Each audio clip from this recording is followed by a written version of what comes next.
வணக்கம். Prawn gravy எப்படி பண்ணுறதுன்னு பார்க்கலாம். இந்த கிரேவி ரைஸ்க்கு ரொட்டியோடலாம் நல்லா ஒத்து போகும். முதல்ல வந்துட்டு ப்ரானை சுத்தம் பண்ணி எடுத்துக்கிறேன். ஒரு 150 கிராம் எடுத்திருக்கேன். அதில் கொஞ்சமாக மஞ்சள் தூள், அதுக்கு தேவையான அளவு உப்பு, இது ரெண்டுத்தையும் சேர்த்து நல்லா மிக்ஸ் பண்ணி ஒரு 10 மினிட்ஸ் அப்படியே ஊற வைங்க. பக்கத்தில் ஒரு சட்டியில் வந்துட்டு ஒரு ஸ்பூன் வந்துட்டு எண்ணெய் சேர்த்துக்கலாம். எண்ணெய் சூடானதும் 1/2 ஸ்பூன் மிளகு, 1/2 ஸ்பூன் சோம்பு, 1 டேபிள் ஸ்பூன் தனியா, ஒரு 4-5 வரமிளகாய், காரத்துக்கு தகுந்த மாதிரி, வேறு எதுவும் மிளகாத்தூள் சேர்க்க போகிறதில்ல. அதனால் இது கூட வந்துட்டு ஒரு மீடியம் சைஸ் வெங்காயம் கட் பண்ணி அதையும் சேர்த்துக்கிறேன். இதை நல்லா வதங்கினதும் ஒரு ஆற வச்சுட்டு ஒரு மிக்ஸி ஜாருக்கு ட்ரான்ஸ்ஃபர் பண்ணி அதை நல்ல பேஸ்ட்டாக தனியாக அரைச்சி எடுத்து வச்சுக்கோங்க.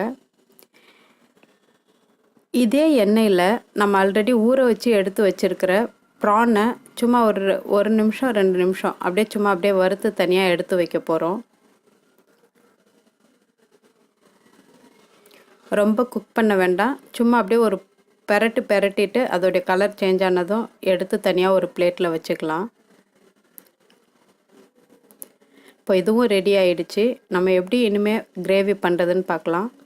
2 டேபிள் ஸ்பூன் எண்ணெய் சேர்த்துக்கிறேன். அதே கடாயில் எண்ணெய் சூடானதும் 1/2 ஸ்பூன் வந்துட்டு ஜீரகம் சேர்த்துக்கிறேன். கொஞ்சம் கருவேப்பிலை சேர்த்துக்கிறேன். பொடியாக நறுக்கி வச்சுருக்கிற பெரிய வெங்காயம் கொஞ்சம் சேர்த்துக்கிறேன். வெங்காயம் நல்லா வதங்கி வரட்டும்.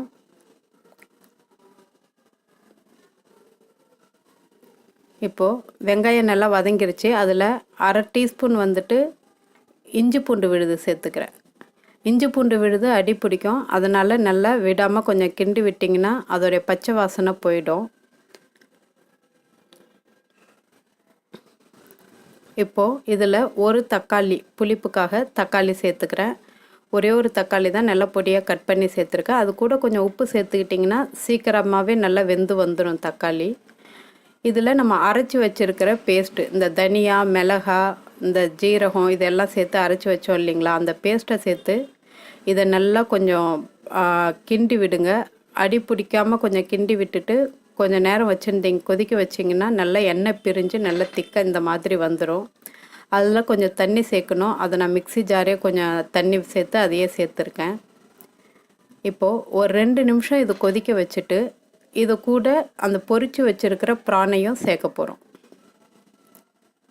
உப்பு பதம் பார்த்துக்கோங்க. மிளகாய் சும்மா தான் சேர்த்துருக்கேன், வேணால் சேர்த்துக்கோங்க, இல்லாட்டி தேவையில்லை. இது அப்படியே மூடி போட்டு ஒரு 3 நிமிஷம் மீடியம் ஃப்ளேம்லேயும் இல்லை ஸ்லோ குக்லேயே வச்சிங்கன்னா அழகாக எண்ணெய் பிரிஞ்சு நல்லா வந்துடும்.